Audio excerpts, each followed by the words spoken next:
just to tell people that a live stream is going down. But otherwise, good morning, everyone who's tuning into this, either on the live or on the replay. I almost feel like it's been a while since my last live stream, which almost sounds like I'm doing a confession thing.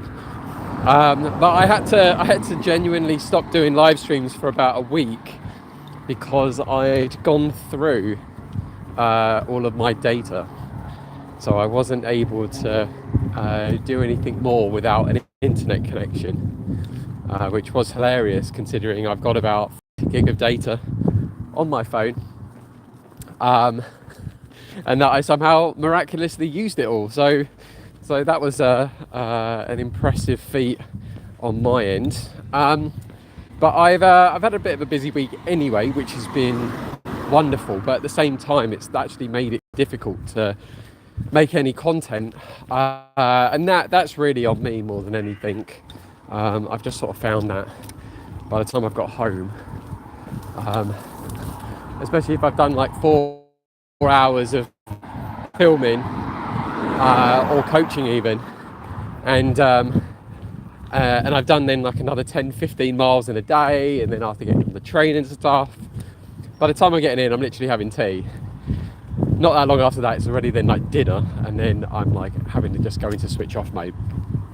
So it is what it is. But I'm going to try again now to be a bit more regular with stuff. I've got filming over the next 4 days with Christian, so that just means that I will very likely be doing live streams during those times, and also try and behave a little bit more, and just remember to not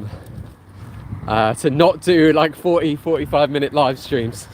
I'll have to just sort of bear that in mind. But I'm not going to make this one too crazy of a video, but I just wanted to share with you a story about something that actually happened about a week ago.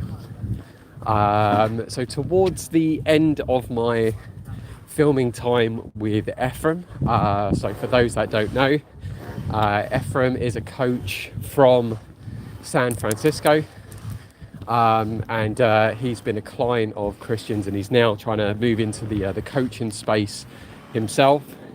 Welcome, hello.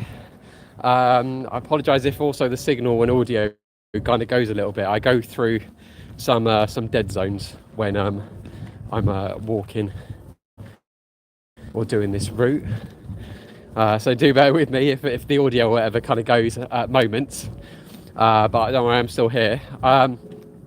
But so I'd worked with Ephraim for a month in September, and why don't I have a lot of viewers? Because I'd say I'm still probably an early channel, truth be told, and I also need more videos of me approaching on the street, which is not always easy getting someone else to film me. But anyway, so I've been working with Ephraim for a month of September.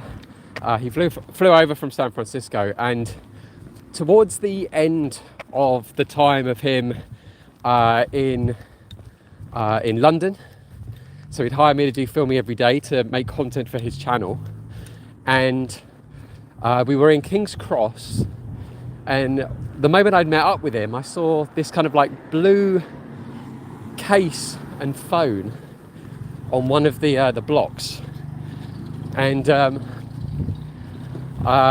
when we went over to start unpacking so I could get all my camera gear out, I found an iPhone, and it was a newer phone as well, and I was like, bloody hell, I can't believe like this is here, and it's just in obvious plain sight. No one seems to have come forward to collect it, and as per usual in London, people just sort of like sit around in their own little bubble, and they saw a phone, this massive phone, literally on a block, and did nothing about it. So I'd picked it up, and I'd said to Ephraim, look, just give me a moment, I want to try and see if I can find the TFL staff to hand it to them, and then maybe, you know, at least someone will be able to come along and collect it. So I went to the TFL staff, and I must admit, I'm not impressed with how TFL actually handle lost property, because I'd said to the staff, look, I would like to either hand it in, or I don't know whether or not to hold on to the phone and hope that someone calls it and that I can give it back. And they were like, well, look, if we take the phone, we're going to do a load of paperwork for it, and then it's going to go in a drawer. And I said, well, surely then if that's going to happen, then you're not going to know if someone's going to like call and collect it, or call and want to know where the phone is. So I said to them, I said, okay, well, it sounds like the best thing really for me to do. Again, apologies if the signal or the video or audio kind of drops out a little bit. It's just the area. But I said to them, well, it sounds like, look, it's better if perhaps I actually end up just keeping the phone for the moment, and if someone calls it, then I'll give it back. I'll try and answer the call, get a phone number or an address, and I'll try and call it back. And the manager on TFL said, yeah, that's absolutely fine. Why not do that? That's probably a better idea. So anyway, so I kept the phone, held on to it. To my surprise, for like the majority of the day of filming with Ephraim, no one called it. Even got home, no one called it. And it wasn't until I was going for dinner that then finally someone called it, and it was the person's mum who owned the phone. And they answered, and they were like, hi, such and such, I'll keep the name anonymous. I was like, hey, so the phone that you've just called, the person has just lost it, and if the phone's on low battery, can I have like a mobile number, and I can try and liaise with you to get you the phone back? She was like, oh, thank you so much. Yeah, absolutely. So I got a number, I moved it to my phone, so I took the pressure off of myself not being able to give that phone back, because I'd be damned if I would have been stuck with a phone that had no battery and no one to return it to. Yeah, just cross the road here. Wait this car to go. It's so bright out today. It's going to be good for filming. Got the details, posted the phone back, and that was it. No, it wasn't quite it. So I sent it first class, sent it back to them, and I got the most like wonderfully nice message to say like that I restored faith in humanity for sending the phone back. And you might be wondering, did I get like a reward or anything for it? And no, I didn't. I was quite happy to not be given anything. I literally just wanted to return this phone back, which it belonged to, by the sounds of it, kind of like a kid, maybe a kid like that's in uni or something, because apparently she went up on a trip to Scotland, and that was how she lost the phone, when she sort of sat waiting for like a coach or a train or something to go up. I was just really, really pleased. I felt good at being able to make sure that I did something altruistic, and I returned something that was really personable to someone else. Now, I don't know about you guys, but you know, my phone is quite important to me, not really just for work, but because I've got a lot of memories stored on my phone. And after losing my cat earlier this year and having, you know, photos and videos of her, I thought to myself, like, wow, you know what, I would be devastated if I lost all of those memories, I lost all of those pictures and videos, and I wasn't able to see them again. And I'm doing good, mate. I hope you're doing good as well. You know, and it really meant a lot to me to make sure that I did good for other people, because, you know, maybe in some form I'll get that back. And that's kind of really where I've gone with the title for this live stream, about just sort of sharing that good karma with you. That I am in a way, maybe not to sound woo-woo about it, but I am in a way a believer that if you do good things, you do get good things back. But in some form or another, it does make a difference in life. And I also find as well, when I'm doing things to genuinely help people, that actually helps me with my anxiety, how I feel about myself, because it's kind of difficult to kind of argue maybe with that inner voice that maybe says like, oh, I'm a bad person, or oh, I don't think people like me, and such. It's very difficult for that voice to have an argument if you're like, well, hang on a minute, I'm helping people, I'm genuinely doing good things, so how can I be a bad person? And that's not to say that you can't still be a bad person if you do good things, but that's probably another conversation. But the point is that as long as you're doing good things for people, especially if you are socially anxious, it's such a great way to just get that ball rolling with overcoming how you feel about yourself, all that negativity. And really, I think what would be a great exercise for you is to perhaps try and do something altruistic for someone. Don't do it because you think, oh, well, if I do this one thing, that's going to get me altruistic points and I'm going to be feeling really good. Like, no, I want you to go and do something. Look for an opportunity where you can go, you know what, no one's asked me to do this, but I would love to do this for someone and genuinely help someone.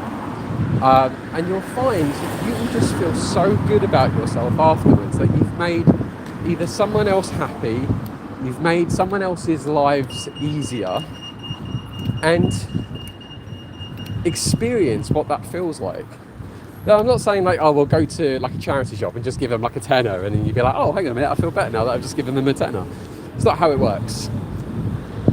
It's about doing good deeds for people and restoring faith in humanity. Making people see it that, you know, there aren't, although there might be bad people out there in the world, that there are genuinely good people out there as well. Let's just read the comment here. So, kindness costs so little, and in a country fully divided by interests outside of morality, we should be kinder to each other. I wholeheartedly agree. You know, everyone, especially maybe in London, everyone's kind of in it for themselves, or every man for themselves, as I would say. And it kind of reminds me, actually, that saying that, it actually reminds me of when I first got into pickup. The guys, there you go. The guys that I went out with to do cold coaching with, especially, in fact, I would say at night. I'm not going to say it during the day because I had good experiences during the day. But at night, when I'd go out and do, I suppose, night game at the time, I went out with guys who they weren't really supportive of each other. If they needed a wing, I would be there for them, but I never really received it back. Instead, it was a case of like, we were almost fighting over the same girls to approach. And in a way, maybe that was kind of one of the reasons that put me off of wanting to do night game stuff, because it just really wasn't an experience for me. But when you end up doing it, again, when you're going out and you're actually just speaking to people, and you're supporting others, and maybe this is why also I like being a coach, is it genuinely makes you feel good. And it genuinely, even just going up to someone and giving them a compliment, telling them they look great or whatever, that can make all the difference in the world, especially if someone's having a bad day. It's just passing on that goodness to other people. But where was I going with that story with the night game? But yeah, I just, I did not enjoy going out with people who just weren't really supportive of me. That it was just, in fact, it actually made me feel worse about myself, because I just felt like, why aren't I getting that support? I'm giving them support, I'm not getting it. But in the end, they would then be just fighting over each other as I'd then just go for different girls. Where was I going with that point? I can't remember. But point being is, just do good things for people. Makes all the difference in the world to how you feel about yourself and how you make others feel about the world that we live in too. Right, I think that's probably what I want to share. I don't know if you guys have got any questions or anything as well. I'm just waiting for this car to go by. In fact, I'll go around it. It'll be easier. Okay. They're like competing to turn there. Okay, so yeah, I don't know if you guys have got any questions. Maybe you've got experiences. Oh, just walked through a spider web. That was wonderful. Maybe have you guys done any good deeds or things that just made you feel really, really good afterwards, and that generally caused like a ripple effect of like more good deeds to play out. Yeah. Cute. There we go. Oh. But I did actually have a good string. Oh yeah, and that was the other thing I was going to mention, that I had a really good string of good things happen to me just afterwards. I had a fair few amount of clients come forward, which was great. What else did I do? I got, I think I found some money on the floor as well, which was great. I can't complain at that. There was something else. It's something to do with the PlayStation. It was something to do with the PlayStation, but so yeah. So all right. So is there any questions, any thoughts about anything that I've kind of said there?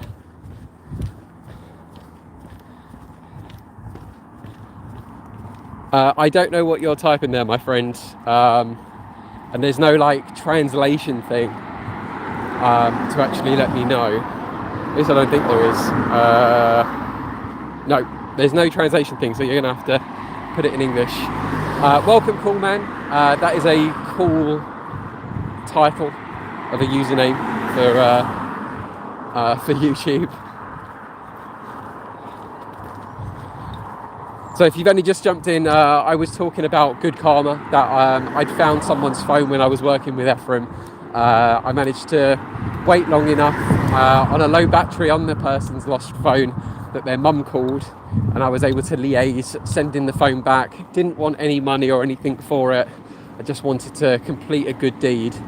And she'd said that I'd restored good faith in humanity. Can I do a backflip? No, I can't. Can you do a backflip? In fact, this is a very weird, like, no, I don't actually answer that. I'm generally, I don't want to like pull it away from the actual topic of the video. But no, so that was essentially what I did, and I thought I'd actually just share the news with people and just try and encourage more people to just try and do good things, not because you feel like you have to get something back from it, but just doing it because it makes you feel good. And if you're someone who has a lot of social anxiety, it's actually a really good starting point or exercise with just trying to build your inner confidence, because at least then you can kind of prove to yourself, or you can kind of justify to yourself, that actually you are a good person, and that, you know, you don't have to feel so low in life. I think that's where I'm going with that. Well, hopefully you kind of get the gist. You get the gist of it anyway. You can do 3 in a row. Fair play. Fair play. You're probably a lot younger than me, I would say. If you're older, I'll say I need to see a video for the proof of that. You're not allowed to use AI to make you do a backflip for you, because that's cheating.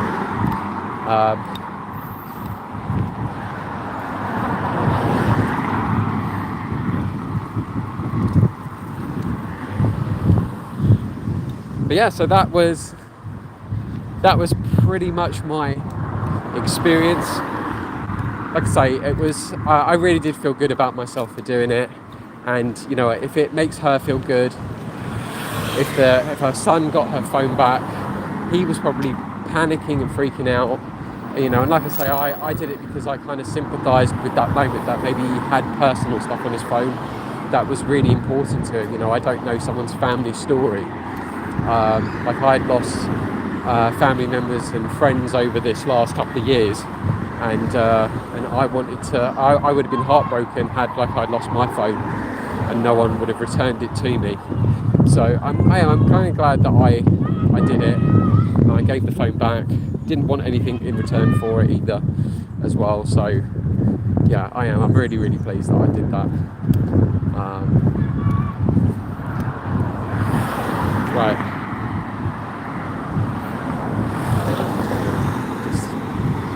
meander through here.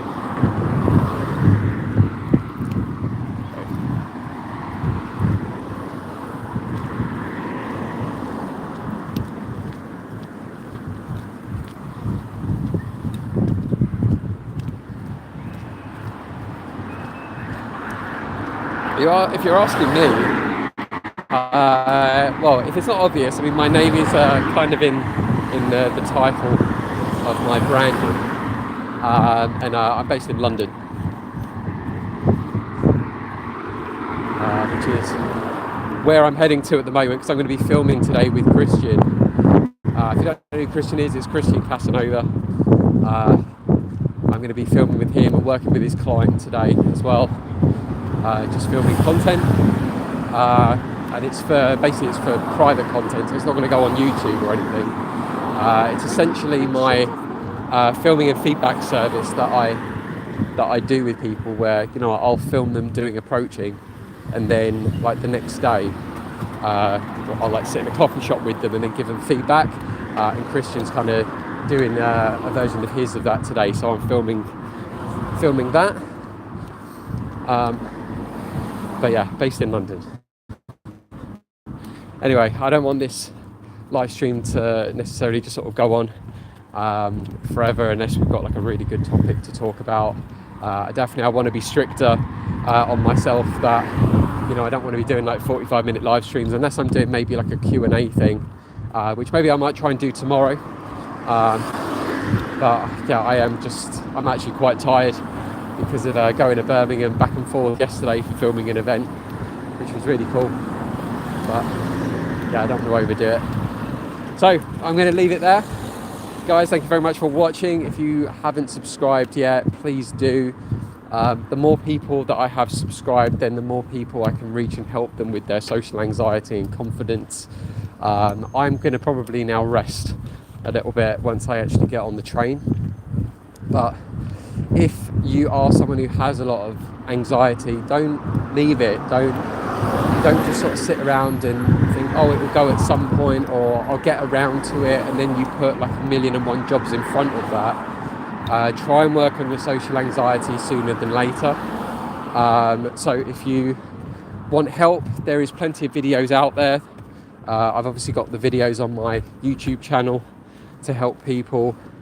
But if you actually want to take action, then by all means head to my website, have a look and see at the services that I offer around the concept of cold approaching, which I really genuinely believe is something that every guy should do. It genuinely accelerates your confidence in such a way that like nothing else that can be taught to you. And I do believe it's almost like a rite of passage that everyone at some point or another should practice and take up the skill of cold approaching, not even for just dating, but just to help build social confidence and to teach yourself to kind of go for what you want in life, because there's just so many benefits of even having that skill alone.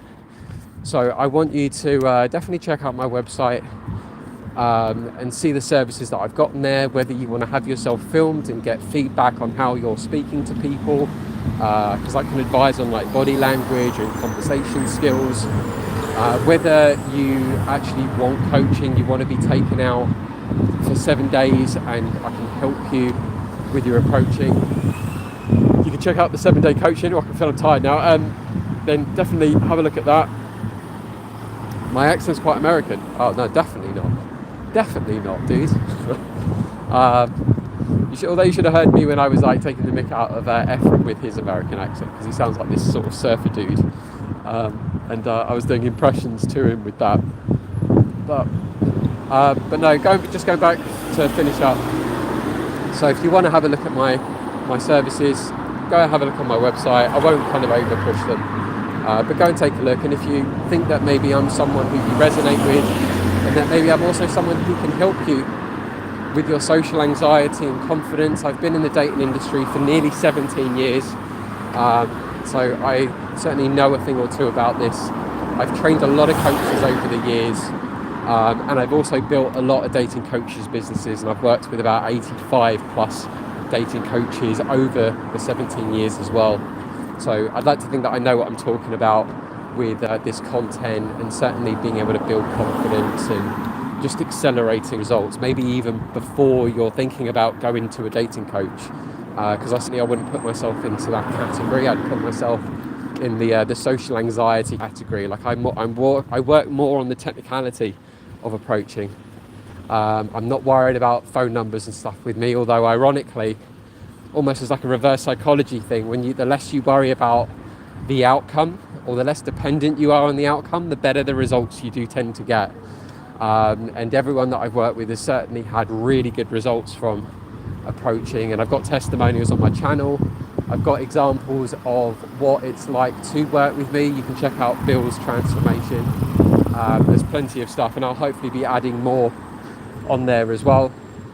Right, but I'm now at the train station, so I'll leave it there. Subscribe if you haven't done so already. Check out my website for more coaching services, and if you're interested in working with me, then of course just book a call in with me via the Calendly link on my website too. So until then, guys, I'm going to go get on the train, film with Christian, and enjoy the rest of your day.